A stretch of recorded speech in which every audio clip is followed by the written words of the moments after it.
عصف الأنين بداخلي كم مرة قد ذاق قلبي من أساه محنة تمر وكم كرهت مصابها لكن رأيت الخير يسكب في أنا كم مرة قد ضقت من عظم البال. بسم الله الرحمن الرحيم. الحمد لله رب العالمين والصلاة والسلام على نبينا محمد وعلى آله وأصحابه ومن تبعهم بإحسان إلى يوم الدين. ما بعد. السلام عليكم ورحمة الله وبركاته. I have many concerns with the way Muslim charities are operating and the business model that they've employed, which is rooted in Western capitalism. Without any shame, they enrich themselves on the back of our brothers and sisters' oppression. And I did highlight that whoever and whenever Muslims decide to open up charities or Islamic organizations, you should never ever hold the position that this would be a means of me using this platform to enrich and to profit. And if anything, because it's connected to charity and it's because it's connected to, da'wah or something that is da'wiyah, then you need to be reasonable in what you take as a salary. And this leads me on to my next point, which is that you find charities mention 100% donation, and you find charities mention that this donation that is paid by the mutabarri'in, that they do not take from the donations. So you hear that often, and we use admin or businesses that contribute towards the admin, the salaries, and the logistics. But what they don't tell you, and this is very important as well, I think I need to obviously emphasize on it more. I put a tweet out and I said, I have a suggestion, it's on screen, and I believe many brothers and sisters would agree with it. I sincerely think charities should declare how much gift aid they have collected from our donations and how that money was spent. I believe this would reveal the full truth about how some are enriching themselves on the guise of charity, exploiting the generosity of the believers. Okay. Now this is vitally, vitally important, because behind all the religious terminology and the religious snobbery and the fake crocodile tears, like some of these influencers or some of these mercenaries deserve Oscars, because they know the more money raised, the more money that they can, have for themselves, or the more profit, because some take percentages and whatnot. This is my real issue. I think the incentive and the ultimate incentive is the gift aid. So what we like to know, and ultimately it's now put to these charities, no matter whether you're 100% or you're non-100%. I like to put a proposition forward. And I think brothers and sisters need to be more forceful in this, because this is the real incentive. This is the real source of why many of these mercenaries, capitalists, use charity as a mask in order to live the finer life, live the luxury life. So how much gift aid, I think what we should ask is, how much gift aid did you actually get from our donations? So some charities raise extortionate amounts, like Islamic Relief League raises like 200 million. Some charities raise 50 million, some raise 40, some raise 30, some raise less. What is happening with the gift aid? Are you paying yourselves? Enriching yourselves? Because remember, if you're saying admin, businesses cover the admin, the salaries, then what happens with the rest of the gift aid? It's a genuine question, right?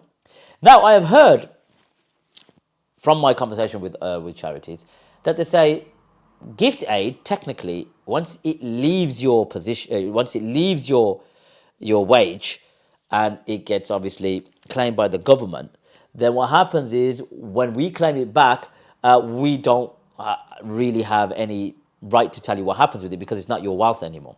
So I sought a fatwa, and it's from the students of Mufti Ibrahim Desai, rahmatullah alayh, from South Africa.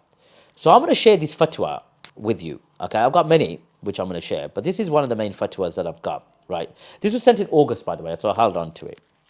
So let me break it down. We need to first clarify that according to Shariah, charities are classed as wukala, agent slash representative on behalf of the donors, and as a result must use the money in accordance with the donor's intention. So as you see at the bottom, you got number 1, al-asl, juz, and the chapter is 11, Safa, the page 285, and the publisher is Dar ibn Hazm. So all the references are there. Okay, so whatever the answer is, the masadir from the Hanafi madhab is there for you to refer to. Okay, so as you can see, so he mentions, we need to first clarify, we got that there, number 1.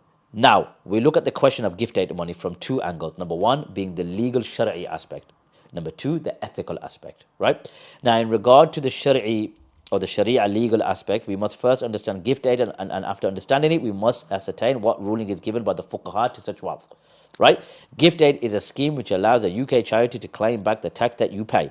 As a donor, when you earn money, you earn the money from which you make the donation. Eligible donations from UK taxpayers attract gift aid as a rate calculated in accordance with the basic rate of income tax. So with the basic rate of income tax at 20%, an eligible £10 gift from UK taxpaying donor is worth £12.50 in the hands of a charity after gift aid is reclaimed. So you earn £12.50 of taxable income and pay 20% in income tax. You give 10% to a charity, and the £2.50 of tax that you have paid is refunded by the charity to the charity by the HMRC under the scheme. Now, according to this definition, 2 questions arise. Right, 2 questions arise. Number 1, can a charity use the gift aid money whilst giving a disclaimer to pay influencers, people with a large following, to promote their charity or for carrying out programs under the charity name? Number 2, is the gift aid money received by the charity classed as the wealth of the donor? This is an important question due to the fact that if it is, then the charity will have to spend the money received through gift aid according to the donor's intention, as explained above. Now, the answer. In essence, there is nothing wrong with the charity using gift aid money to help running costs, otherwise the charity will not be able to function. Common sense. However, the issue arises when the charity used the money received from gift aid to pay extortionate rates, 10,000 to 20,000, 30,000 plus to influencers to work on their behalf, 250,000 for some. Okay, we don't want to go into that. Let's just say that the recent fundraising that they did in Chicago, I'll just want to keep it there. I just want to leave it there. Number 2, the charity's justified argument that is left my hands and enter the ownership of the government, and as a result, the government then gives that money to us as a charity spend however we see fit, is not necessarily true. Okay, that's the argument I've heard many say. Let's take a closer look at this gift aid money and its origins. Allah subhanahu wa ta'ala stipulated 2.5% as fair tax of the wealth of the Muslims. Anything above that, especially the tax system in the UK, will be classed as oppressive and unjust. Below, we will give an example of the modern tax system in the UK and how its oppression is something identified by Sharia. Number 1, excessive tax. Government charges 10% on cash or trade goods. Unfair, exceeds Islamic limit, causes hardship, violates the ethical ceiling of 2.5. Tax in the poor. Levying wealth tax on somehow below the nisab. Unfair. Those with surplus wealth should not be taxed. Zakat is only for the wealth above the nisab, as per the zakat rules. Arbitrary percentage. Officials demand random cuts of merchandise. Unfair. Unpredictable, exploitative, creates fear. 2.5% is fixed and transparent. Number 4, double taxation, charging zakat an additional 5% on the same assets. Unfair, imposes undue burden beyond what is prescribed. Zakat alone suffices, no extra tax is needed. Confiscatory taxation, government seizes land or property under the guise of tax. Unfair, violates property tax rights, may leave owner destitute, where zakat redistributes wealth without destroying it.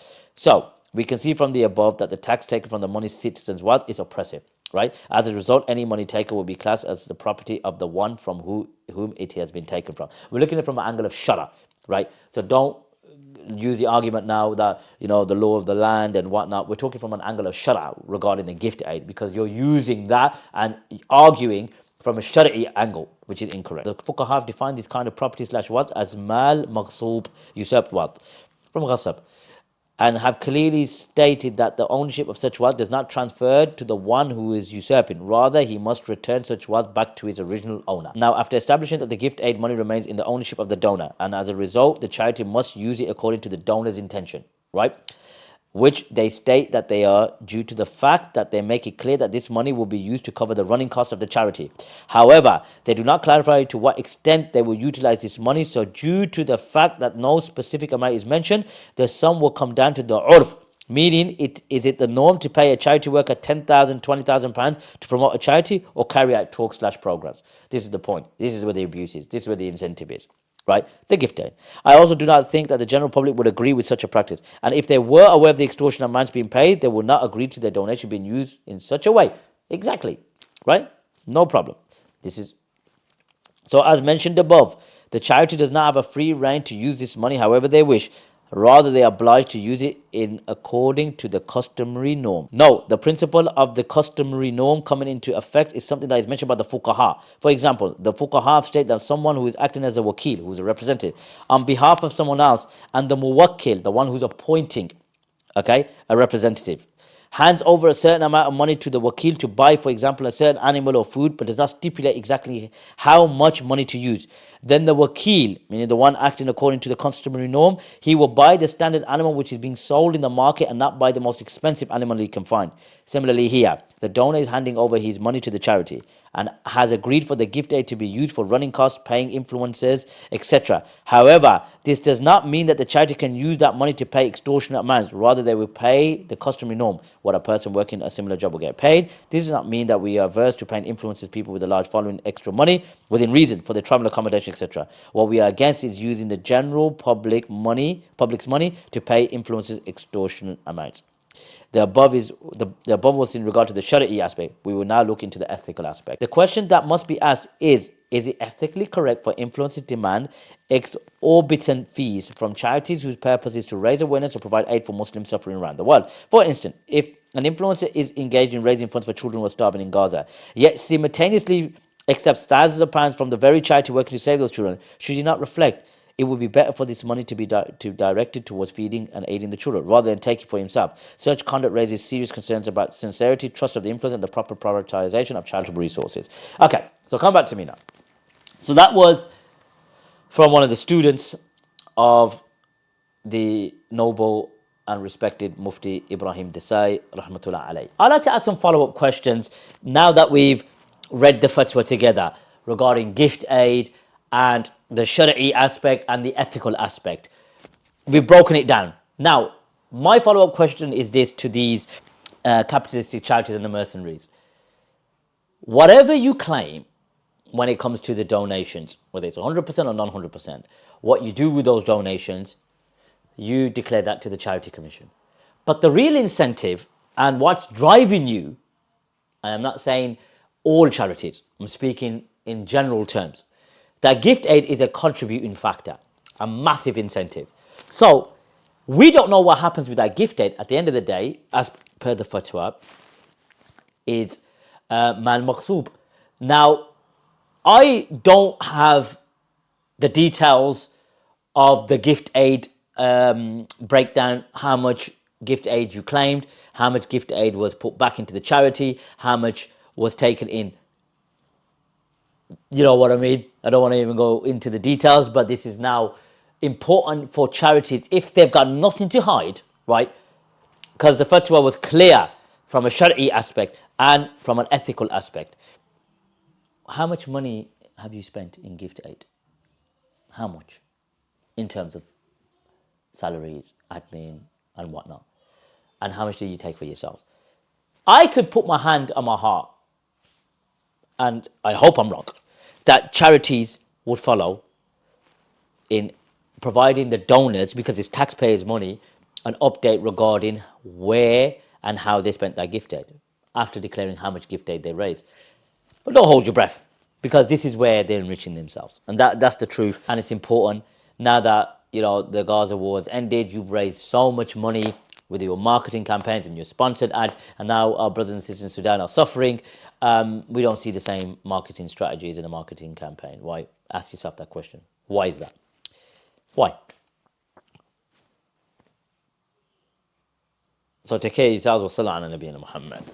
ليس الغريب غريب الشام واليمن إن الغريب غريب اللحد والكفن إن الغريب له حق لغربته على المقيمين في الأوطان والسكن سفر بعيد وزاد لن يبلغني وقوتي ضعفت والموت يطلبني. ما أحلم الله عني حيث أمهلني، وقد تماديت في ذنبي ويسترني. تمر ساعة